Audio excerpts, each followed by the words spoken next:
모든 사람들이 이 공간임대 사업에 어울리는 건 아니죠. 예를 들어서 우리가 노란 옷이 있고 빨간 옷이 있고 뭐 하늘색 옷이 있을 때 그 한 사람에게 그 옷이 전부 다 어울리는 건 아니란 말이에요. 그렇죠? 자기 자신에게 어울리는 옷이 분명히 있겠죠. 이제 그런 것처럼 사업에도 분명히 자신에게 맞는 사업이 있습니다. 그래서 공간임대 사업이 맞는 사람이 있고 맞지 않는 사람이 있는 거죠. 자기 자신에게 공간대여 사업이 맞지도 않는데도 불구하고 이 공간대여 사업을 하고 싶어서 억지로 막 하시려는 분들은 사실 했다가 망하는 경우도 많죠. 그래서 오늘 말씀드릴 내용은 뭐냐면 공간대여 사업을 성공시키고 누가 봤을 때 제3자가 봤을 때 와 할만한 괄목할 만한 성과를 내는 사람들의 특징에 대해서 말씀드려볼까 합니다. 이 영상을 끝까지 보시고 공간대여 사업이 자기 자신에게 맞는지 한번 확인을 해보시면 좋을 것 같고요. 마치 퍼스널 컬러 점검하는 것처럼 생각을 해주시면 좋을 것 같아요. 근데 만약에 자신의 생각과 좀 이런 공통점과 다르다면 뭐 절망하지 마시고요. 그렇게 나의 사고방식을 조금씩 변화해 나가자, 이런 관점에서 좀 봐주셨으면 좋겠습니다. 한번 가보시죠. 자, 공간대여 사업을 성공시키는 사람들의 공통적인 특징 단 한 가지, 그게 뭐냐면 바로 미리부터 걱정하지 않는다는 거예요. 2스텝, 3스텝 앞을 걱정하지 않는다는 거예요. 당장에 나한테 놓인 그 다음 스텝에 대한 걱정만 한다는 겁니다. 그리고 그거를 문제 또는 내가 해결해야 할 뭔가 당면 과제로 받아들이고 그거를 어떻게든 해결해 보려고 노력해요. 근데 그게 먼 게 있는 게 아니라 내 당장 앞에 있는 것만 본다는 거죠. 그러니까 예를 들어서 세금에 대해서 걱정을 하시는 분들이 있어요. 이제 세금 신고를 어떻게 해야 되느냐, 어떻게 하면 정확하게 신고를 할 수 있느냐. 근데 사실 세금적인 부분은 어차피 나중에 할 거잖아요. 일단은 중요한 거는 그 지점에서 수익이 나야 세금 신고를 하든 말든 하는 거잖아요. 그쵸?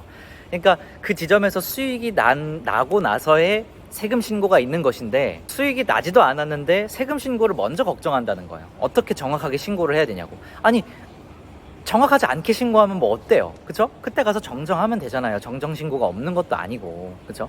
일단은 자기가 오픈을 해보지 않았고 어디가 좋은 입지인지를 선정할 수 있는 그 판단 기준이 없다면, 그리고 수익이 나지 않았다면 세금 부분은 고려해야 할 사항이 크게 아니라는 거예요. 당장에 이런 스몰 비즈니스에서는요. 그쵸? 그 다음에 또 이런 경우도 있었어요. 1년 정도 이제 오피스텔이나 뭔가를 계약을 해서 거기다 물품 세팅을 하고 그 다음에 1년 계약 기간이 이제 지날 때쯤, 그러면 1년 계약 기간이 지나면 그 다음엔 어떻게 하느냐, 이거를 또 고민을 하시더라고요. 그거를 왜 고민하시는 거죠? 아니, 1년 뒤의 일이잖아요. 아니, 적어도 1년 뒤의 일이라면 2달 정도 남았을 때부터 뭐 준비를 해야 되니까 적어도 10개월 뒤에 해야 할 고민인데, 그거를 아직 임장도 안 가본 사람이, 아직 3,3M 어플 들어가서 조사도 안 해본 사람이 그거부터 걱정을 왜 하고 있냐, 이 말이죠. 무슨 느낌인지 아시겠죠?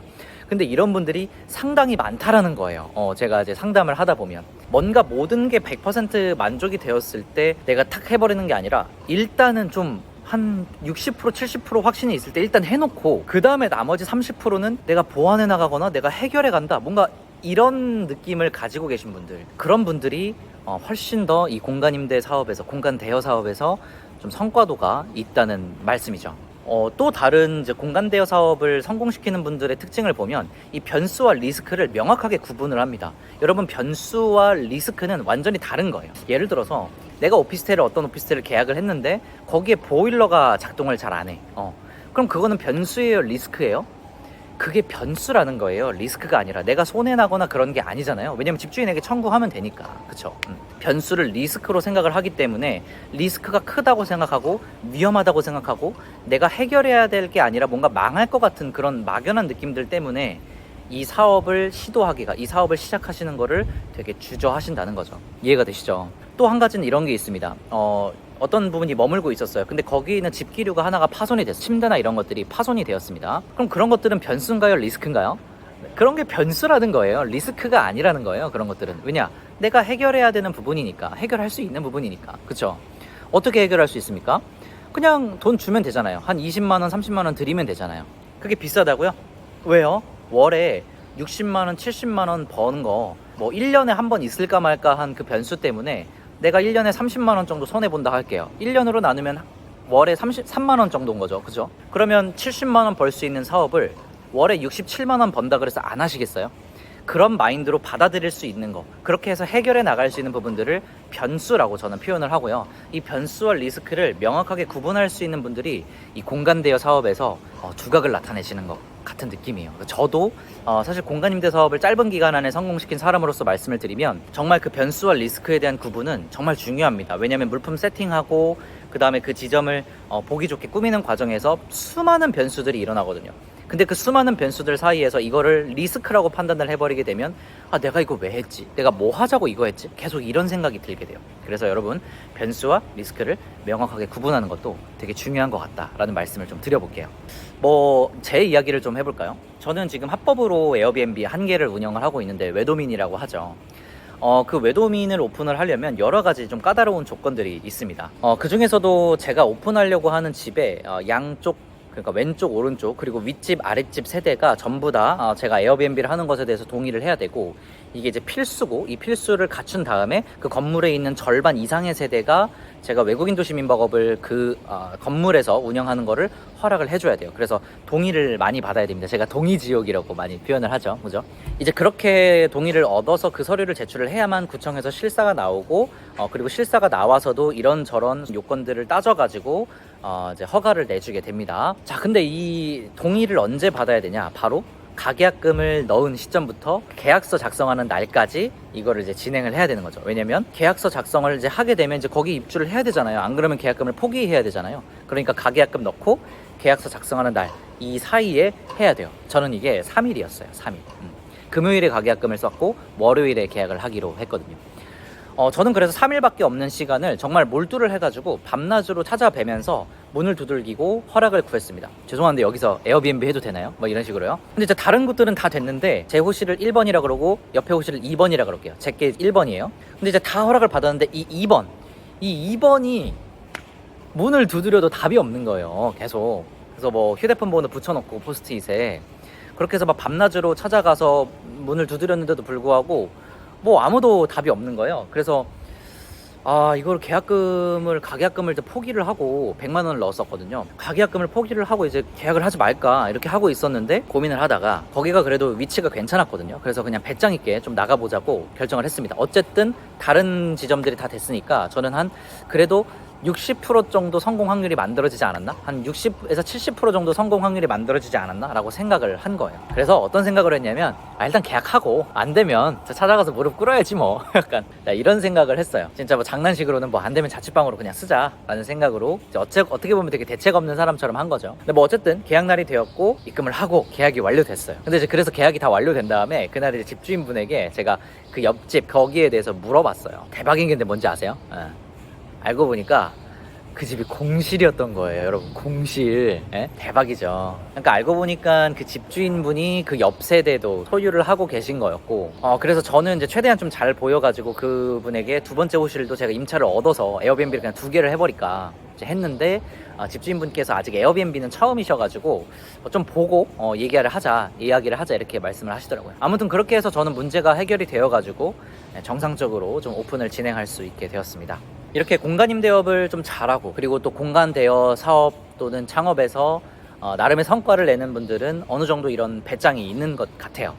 발생할 모든 문제에 대해서 뭔가 하나하나 따져갖고 그것에 대해서 모두 예상하고 하는 것보다는 대략적인 게 맞으면 일단은 좀 질러놓고 나머지는 내가 해결하고 협상해야 되는 부분이다 라고 생각을 하는 경우가 좀 많은 것 같습니다. 일단 해보지 뭐 이런 말들을 자주 하는 것 같고요. 여러분, 여기까지도 지금 보고 계시나요? 대단하시네요. 보통 이 정도쯤이면 이제 나갔어야 정상인데 여러분들 여기까지 보셨다는 것 자체가 상당히 이제 집중력이 높으신 겁니다. 제가 뭐 말을 이제 휘뚜루마뚜루 하고 있는데 저는 시도를 한다 이런 말에 대해서 좀 이런 생각을 가지고 있어요. 우리가 주사위를 던진다고 해볼게요. 제가 주사위를 이렇게 던졌습니다. 1부터 6까지의 숫자가 있는데 1, 2, 3, 4, 5, 6 중에서 이제 3이라는 숫자가 나오면 성공이라고 한번 해볼게요. 3이라는 숫자가 나오면 성공입니다. 성공 확률이 몇일까요? 1부터 6까지 숫자 중에서 6개의 숫자 중에서 3, 하나의 숫자가 나오는 거니까 6분의 1이라고 할 수 있겠죠. 자, 그럼 확률이 6분의 1이라는 거는 내가 6번을 주사위를 던지면 한 번은 3이라는 숫자가 나오는 건데, 여러분 실제로 집에서 주사위 가지고 6번 던져보시면 3이라는 숫자가 무조건 한 번은 나오나요? 그렇지는 않죠. 좀 극단적으로 이야기를 하면은 뭐 3이 한 번도 나오지 않을 수 있고, 그리고 3만 계속 3, 3, 3, 3, 3 이렇게 나올 수 있겠죠. 그렇죠? 그럼 이제 6분의 1이라는 숫자의 의미가 무엇이냐, 확률이라는 의미가 무엇이냐, 3이라는 숫자가 나오게 하기 위해서 주사위를 많이 던졌을 때, 시도 횟수를 많이 했을 때, 그때 평균적으로 한 6번 정도 던지면 이제 3이라는 숫자가 통상 한 번은 나오더라. 이게 평균의 의미겠죠. 이런 거를 뭐라고 부르냐면 통계학에서는 큰 수의 법칙이라고 표현을 합니다. 그러니까 여기서 배울 수 있는 건 뭐냐면, 우리가 성공 확률이라고 이야기를 할 때 그 성공 확률은 시도 횟수를 늘리면 늘릴수록 그 확률에 가까워진다는 거예요. 이해되시죠? 그러니까 내가 많이 시도하면 많이 시도할수록 그 성공 확률이라는 거에 가까워진다는 거예요. 그럼 내가 뭔가 게임을 해요. 뭔가 승률 70%짜리 게임을 한다고 쳐볼게요.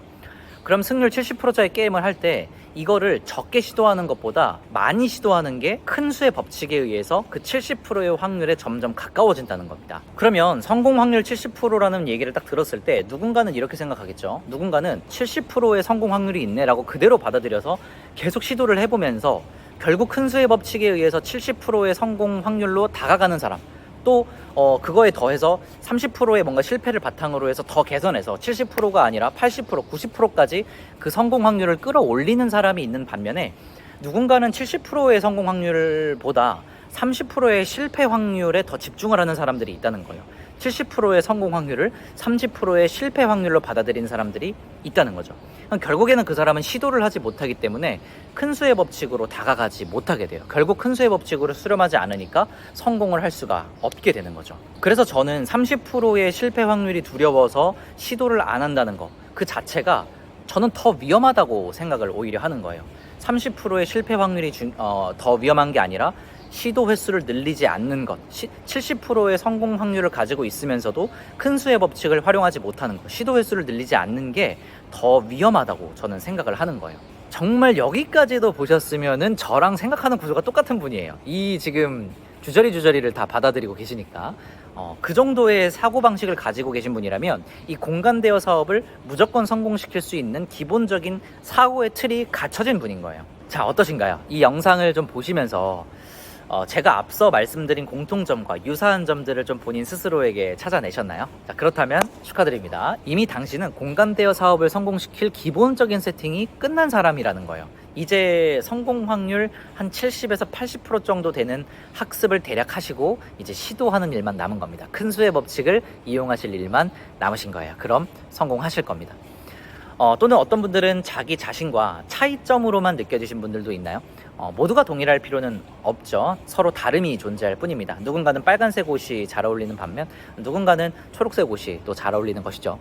산을 오르더라도 여러 코스가 있는 것처럼요. 하지만 방금 말씀드린, 제가 이 영상에서 말씀드린 내용들은 대부분 성공한 사람들에게서 나타나는 공통적인 사고 방식이니까요. 배워볼 필요는 있습니다. 그래서 만약에 공간대여 창업을 성공시키고 싶으시다면, 그렇게 하고 싶으시다면 자기의 사고방식을 조금 개선해 나가는 게 필요한 것 같아요. 그래서 뭐 매일 아침에 일어나가지고 거울을 보시면서 일단 해보자 라고 이제 3번씩 자기 자신의 무의식에게 좀 이야기해보는 거는 어떠신가요?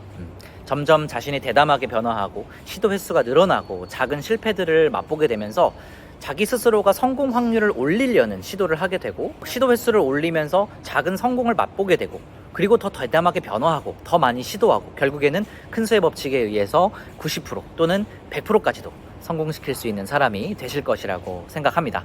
영상이 좋으셨다면 좋아요 버튼 한번 눌러주시고요. 자, 이런 영상 계속 받아보고 싶으시다면 구독과 알림 설정 해두시면 빠르게 받아보실 수 있습니다. 저는 공간임대 여사장 부자꿈틀이었고요. 긴 영상 시청해주셔서 감사합니다. 행복한 하루 되세요.